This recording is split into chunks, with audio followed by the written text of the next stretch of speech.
Patrice Lumumba, the first Prime Minister and national hero of the Democratic Republic of Congo, was assassinated more than 60 years ago shortly after Congo's independence from Belgium in 1960. This assassination, noted as the most important political assassination of the 20th century, highlights the dirty politics of Western interventionism in Africa, a continuation of Western domination of former African colonies. Even though these colonies were technically independent, the Western powers continued to pull political and military strings. This was due to the fact that these former colonies possessed natural resources that were of strategic economic and military importance to the West. Instead of Western powers entering into free trade agreements with these countries for the needed resources, they resorted to neo-colonialism as a way to guarantee their access. This forms the background for the assassination of Patrice Lumumba, a true African leader. The assassination's historical importance lies in a multitude of factors, the most pertinent being the global context in which it took place, its impact on Congolese politics since then, and Lumumba's overall legacy as a nationalist leader.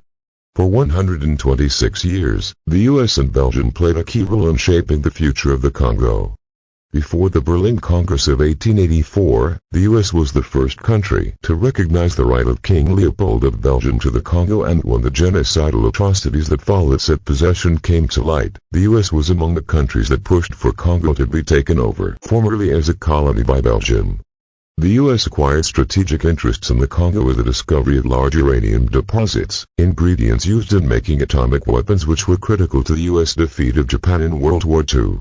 Following the defeat of Germany and Japan and their allies in World War II, a new enemy emerged from the east, the USSR, and thus began the nuclear arms race.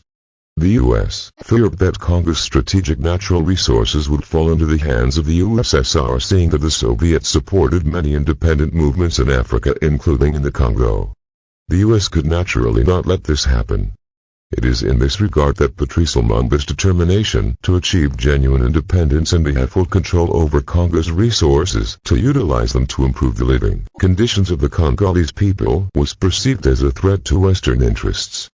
To fight him, the US and Belgium used all the tools and resources at their disposal, including the United Nations Secretariat, under Dag Hammarskjöld and Ralph Bunche, to buy the support of Lumumba's Congolese rivals, and hired killers. Ironically, shortly after Congolese independence in June 1960, when a mutiny broke out in the army, marking the beginning of the Congo crisis, Lumumba appealed to the United States and the United Nations for help to suppress the Belgian-supported Catangan secessionists led by Moise Tshombe. Both refused, as the Belgian government had convinced them that Lumumba was a communist, anti-white, and anti-Western. These suspicions deepened when Lumumba, left with no other options, turned to the Soviet Union for assistance. The CIA viewed this as a classic communist takeover.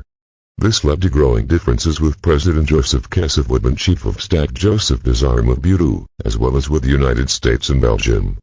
The ongoing mutiny in the army spread quickly and led to the deaths of 5 Europeans, including the Italian vice-consul, who was ambushed and killed by machine gun fire in Elizabethville, and nearly the entire European population of Lillehamburg barricaded themselves in an office building for safety.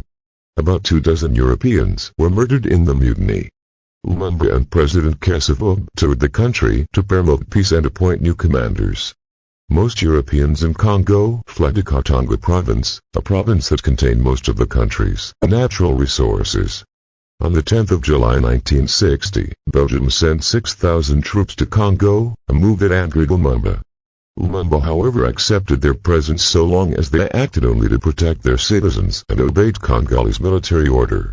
The presence of Belgian forces made the situation worse, as Belgian forces bombarded Matadi after evacuating its citizens, killing 19 Congolese.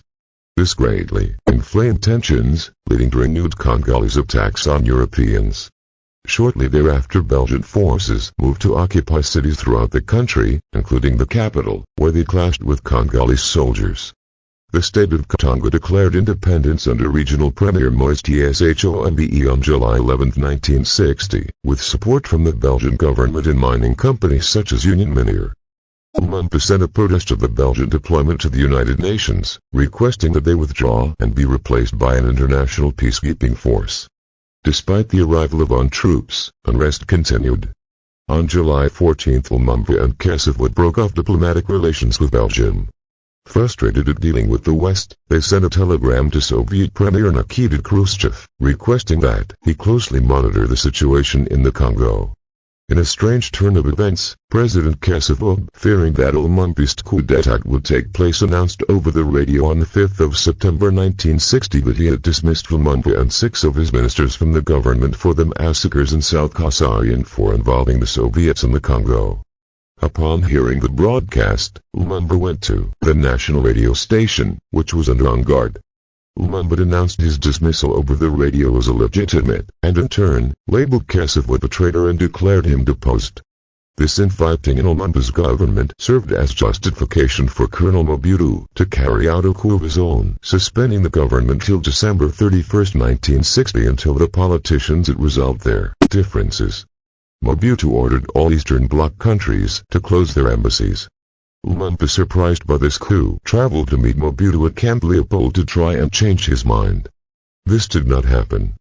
Lumumba was captured by Mobutu forces shortly afterward, where he was forcibly restrained on a flight to Elizabethville in January 1961. On arrival, he and his associates were brutally beaten and tortured by Katanga forces. Later that night, Lumumba was driven to an isolated spot where 3 firing squads had been assembled and commanded by Belgian contract officer Julien Guet. A Belgian commission of inquiry found that the execution was carried out by Katanga's authorities. It reported that Katanga President Tshombe and 2 other ministers were present, with 4 Belgian officers under command of Katangan authorities. According to Ludo de Witt, the last stage of the operation was personally controlled and led by Belgian contracts.